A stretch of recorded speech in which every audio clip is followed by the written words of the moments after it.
Hey les bambins, j'espère que vous allez bien, en tout cas moi ça va nickel. On se retrouve aujourd'hui pour une seconde vidéo sur la Coupe d'Afrique des Nations. Les 16 et 17 janvier, il y aura 5 rencontres analysées qui seront les suivantes. Burkina Faso contre Mauritanie, Tunisie contre Namibie et Mali contre Afrique du Sud. Et pour le 17 janvier, le Maroc qui rentre dans la compétition contre la Tanzanie et la RDC contre la Zambie. En tout cas, n'hésitez pas à venir nous rejoindre sur le site VIP, les réseaux sociaux, tout est à l'écran et en description. N'hésitez pas avec vos pronostics, vos critiques positives ou négatives et surtout le petit pouce qui va bien pour faire monter la vidéo le plus haut possible. Et abonnez-vous et rejoignez la communauté. On est au-delà des 15 800 et on tutoie les 15 900. Merci encore.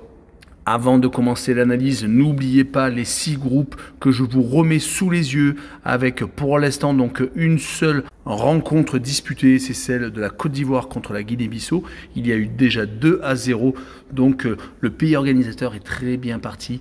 Mais voilà, vous pouvez tout à fait redécouvrir un peu les groupes avec certains très homogène et d'autres un peu plus déséquilibrés et on va y revenir. On commence par le 16 janvier avec le Burkina Faso qui reçoit la Mauritanie. C'est un match du groupe D avec les étalons qui sont franchement favoris contre la Mauritanie qui va essayer d'obtenir au moins un point lors de cet affrontement sur les 4 derniers matchs. Toutes compétitions confondues, les Marabitounes n'ont pas gagné, perdant contre justement le Burkina Faso en match amical 2-1 en plus à la maison et contre la RDC et 2 fois 0-0 contre le Soudan du Sud et contre la Tunisie. Donc cela fait 3 matchs déjà qui n'ont pas gagné. Leur dernier succès remonte à une réception de Madagascar. C'était en octobre 2023, mais ce qui est le plus inquiétant, c'est que la Mauritanie n'a fait que 5 matchs dans cette compétition. Et ils n'ont pas marqué une seule fois, ils sont donc muets en Coupe d'Afrique des Nations et cela va être compliqué contre le Burkina Faso pour marquer le premier but. Mais comme ils l'ont déjà fait en octobre 2023, donc pourquoi pas. Du côté des étalons, ils viennent de s'imposer lors du dernier match amical contre la RDC 2-1. Lors des matchs amicaux à répétition, ils se sont par exemple inclinés contre l'Iran mais avaient battu donc la Mauritanie en fin 2023. On pourra noter que lors des 2 matchs de qualification pour la prochaine Coupe du Monde, ils se sont imposés en Éthiopie et avaient fait par contre match nul à la maison contre la Guinée-Bissau. Une petite déception. Pour finir, le Burkina a fini 3e de la dernière édition au Cameroun, faisant même 3 buts partout lors du match pour la 3e place, s'inclinant que au penalty contre le pays organisateur. Ils avaient perdu en demi-finale contre le Sénégal. Ils avaient donc fait une compétition très sérieuse, mais le Burkina fait partie des outsiders. Et sur ce match, je les vois s'imposer 1-0 et je vois les 2 équipes qui ne marquent pas et une cote à 1,54. On enchaîne avec le groupe E et la Tunisie contre la Namibie. Dans ce groupe, il y a également le Mali et l'Afrique du Sud. Donc vraiment un groupe homogène au niveau des grosses équipes. Peut-être la Namibie est légèrement en retrait. Il va falloir prendre absolument des points dans toutes les rencontres. La Tunisie espère bien entendu en prendre 3 contre la Namibie. On notera que les 2 nations ne se sont quasiment jamais rencontrées une seule fois. C'était un match amical en 2007 et les Tunisiens s'étaient imposés 2-0. En tout cas, ces derniers temps, la Tunisie est très sérieuse au niveau des résultats. 3 victoires et un match nul sur les 4 dernières rencontres, toutes compétitions confondues. Ils ont commencé parfaitement les qualifications pour la prochaine Coupe du Monde, battant Sao Tomé et Principe et le Malawi sans prendre de but. Également un 0-0 contre la Mauritanie dernièrement en match amical et un 2-0 contre le Cap-Vert qui n'est jamais évident à jouer. Donc 4 clean sheets consécutifs. On peut même rajouter qu'ils avaient battu par exemple l'Égypte en septembre 2023 en match amical. Les Aigles de Carthage veulent bien entendu réaliser une belle Coupe d'Afrique des Nations, comme ils l'ont fait d'ailleurs lors de la dernière édition. Ils avaient été éliminés par le Burkina Faso en quart de finale, après avoir éliminé le Nigeria et avoir fait une phase de groupe plutôt moyenne, même s'ils avaient réussi à s'extirper de cette phase de groupe. Leur adversaire du soir est la Namibie, qui ne perd pas non plus énormément sur les 5 derniers matchs, toutes compétitions confondues. Une seule défaite contre la Guinée équatoriale lors du premier match de qualification pour la prochaine World Cup. Et il s'était imposé à Sao Tomé et Principe 2-0 à l'extérieur. Mais c'est surtout les 3 matchs nuls vierges de but contre le Botswana, l'Afrique du Sud et le Ghana qui marquent des esprits. La Namibie n'est pas une équipe facile à battre. Et ça, il faut le savoir du côté des dernières CAN. Ils n'ont eu que 3 participations depuis 1998 et ils n'ont pas encore remporté de match, faisant que 2 petits matchs nuls contre la Guinée et Angola. Donc cela va être pour moi compliqué, je les vois perdre 1-0. et je verrai le moins de 2,5 buts sur le match et une cote à 1,60. La deuxième rencontre sera sans doute beaucoup plus équilibrée. Le Mali contre l'Afrique du Sud. Les Maliens ne perdent plus ces derniers temps. Ils restent sur 7 matchs consécutifs sans défaite, 6 victoires et un petit match nul contre la République Centrafrique. C'était lors de la deuxième journée des qualifications pour la prochaine Coupe du Monde. Ils ont réussi par exemple à battre le Tchad, se mettant donc en bonne position pour peut-être sortir de la poule pour la prochaine World Cup. Mais c'est des victoires très intéressantes contre la Guinée-Bissau, par exemple, lors du dernier match amical, 6-2, qui montrent qu'ils sont en pleine confiance offensive.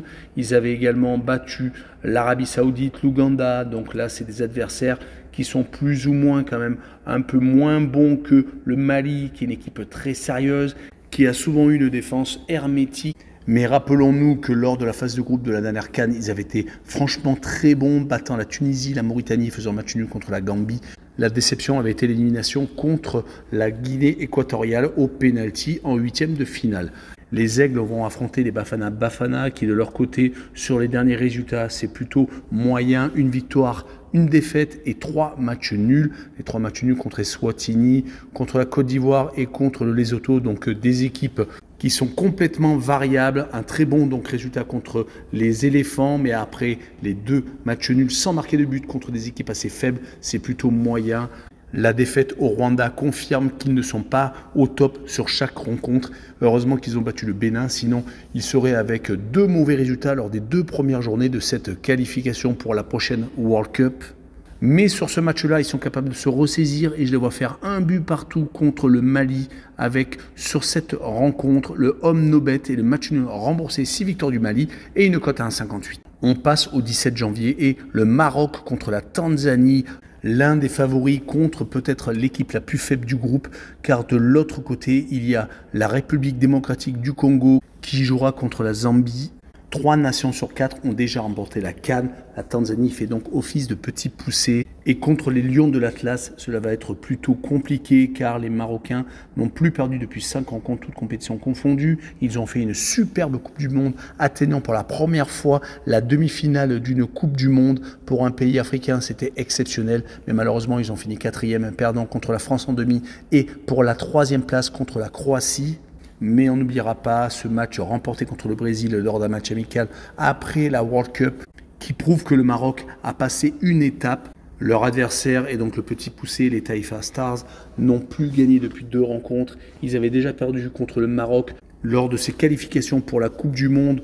Heureusement, ils se sont imposés au Niger, sinon ils seraient avec 0 points et ils viennent de perdre contre l'Égypte. Donc dès qu'ils jouent contre une équipe dominante, ils ont tendance à ne pas marquer, comme ils l'avaient fait contre l'Algérie, faisant 0-0 lors d'un déplacement à Annaba. Pour les historiques dans la CAN, la Tanzanie n'a fait que 3 matchs en 2019 et ils ont perdu les 3 rencontres. Du côté du Maroc, ce n'est pas la même chose. Lors de la dernière CAN, ils étaient sortis des poules, avaient éliminé le Malawi en 8e de finale, 2-1, mais avaient perdu après sur le même score en prolongation contre l'Égypte en quart de finale. Mon pronostic sera une victoire 2-0 avec les Marocains qui marquent le plus de 1,5 but sur le match et une cote à 1,57. Et on finira par la République démocratique du Congo qui joue contre la Zambie.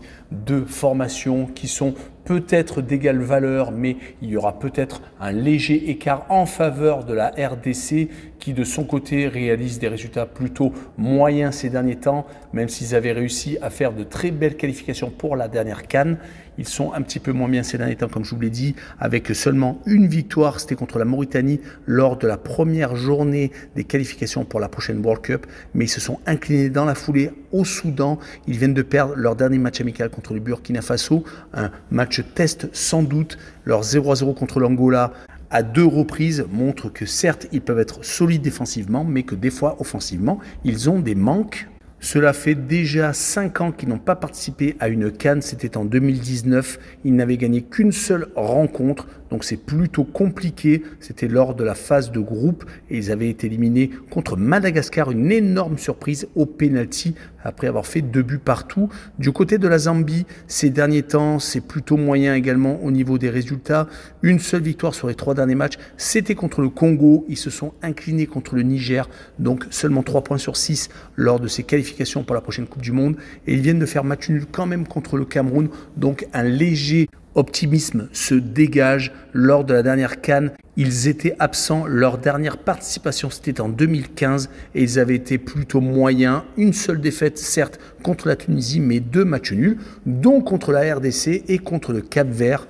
Sur ce match-là, je verrai bien le même résultat que lors de l'édition 2015 et je verrai un but partout avec le home no bet et le match nul remboursé avec pour moi la RDC légèrement favori, si donc victoire de la RDC avec une cote à 1,82. Voilà, on en a fini avec cette vidéo. N'hésitez pas à venir nous rejoindre. Ciao les bambins!